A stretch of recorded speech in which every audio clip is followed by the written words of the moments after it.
Pernah ngebayangin ada hewan yang punah ribuan tahun lalu, tiba-tiba hidup lagi? Bukan lewat film, bukan dongeng, tapi benar-benar lahir kembali di dunia kita yang sekarang.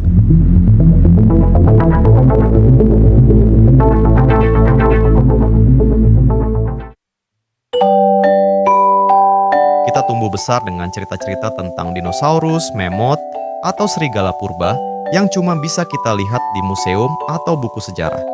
Kita percaya mereka sudah jadi bagian dari masa lalu. Selamanya. Tapi ternyata, nggak semua yang hilang itu hilang untuk selamanya. Tahun lalu, sekelompok ilmuwan di Amerika berhasil melakukan sesuatu yang dulu cuma jadi mimpi. Mereka menghidupkan kembali seekor direwolf, serigala purba dari zaman es. Dan ini bukan sembarang eksperimen. Ini adalah titik balik. Pertanyaan besarnya bukan lagi bisa atau tidak, tapi apa yang akan terjadi setelah ini? Direwolf, atau dalam bahasa ilmiahnya Aenosiondyrus, adalah salah satu predator paling tangguh di zaman es.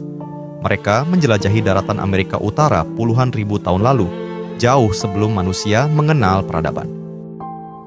Dengan bobot mencapai 70 kg dan tubuh yang 25% lebih besar dari serigala abu-abu modern, direwolf bukan sekadar serigala biasa. Mereka adalah pemburu ulung dengan rahang kuat dan gigi yang dirancang untuk merobek daging mangsanya. Namun meski tangguh, mereka tak mampu bertahan dari perubahan iklim ekstrim dan hilangnya sumber makanan di akhir zaman Pleistosen.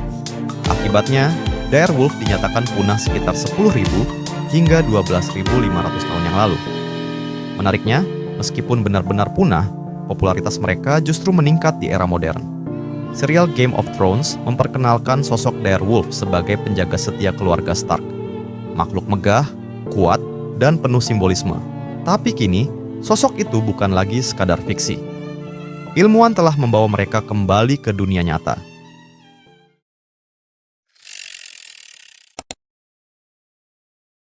Kebangkitan direwolf bukan hasil dari sihir atau fiksi ilmiah. Ini adalah puncak dari kemajuan teknologi genetika modern.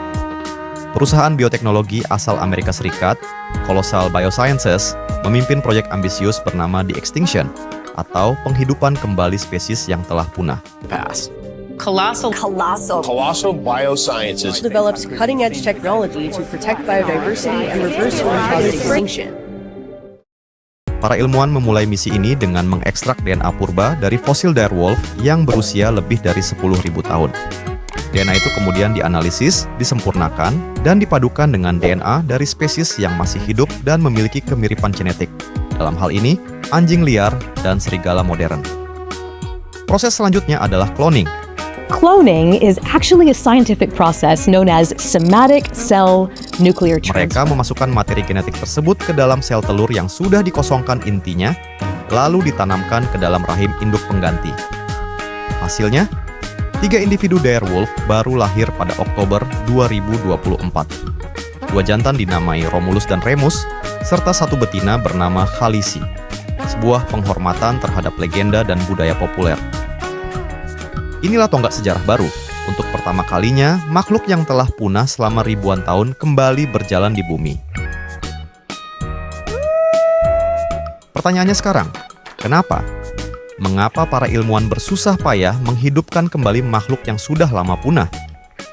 Jawabannya bukan sekadar nostalgia atau sensasi ilmiah.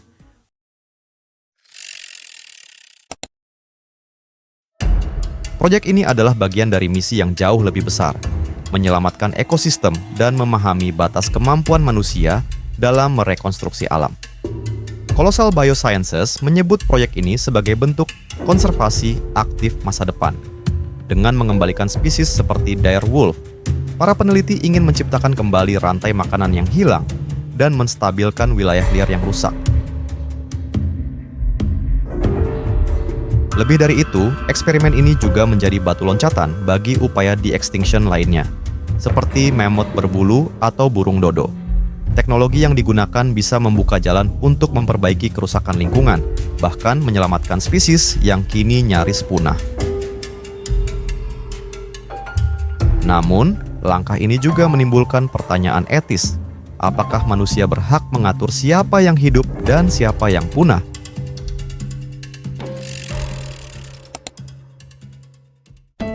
Meski tampak seperti direwolf dalam wujudnya yang gagah dan garang, ada satu pertanyaan besar. Apakah yang lahir ini benar-benar Enosiondirus, sang serigala purba? Jawabannya, tidak sepenuhnya. Karena meskipun para ilmuwan berhasil menggabungkan DNA direwolf dari fosil, faktanya mereka tidak memiliki genom utuh. Beberapa bagian rusak, hilang oleh waktu.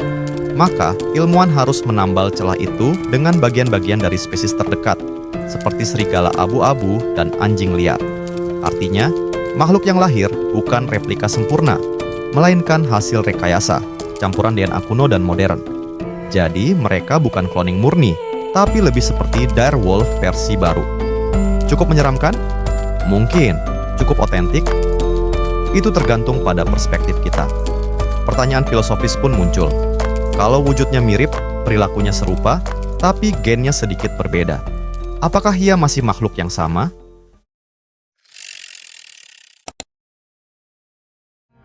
Namun, di balik euforia ilmiah ini, ada riak besar dalam dunia etika dan konservasi.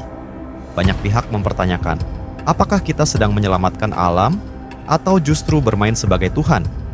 Kekhawatiran muncul dari berbagai sudut. Bagaimana jika spesies yang dihidupkan kembali menjadi invasif? Bagaimana jika mereka membawa penyakit purba? Dan yang lebih penting, apakah kita benar-benar memahami peran mereka di dunia modern? Beberapa ahli ekologi memperingatkan bahwa terlalu fokus pada de-extinction bisa mengalihkan perhatian dan dana dari upaya menyelamatkan spesies yang masih ada tapi terancam punah. Sementara itu, para pendukung melihat ini sebagai langkah penting.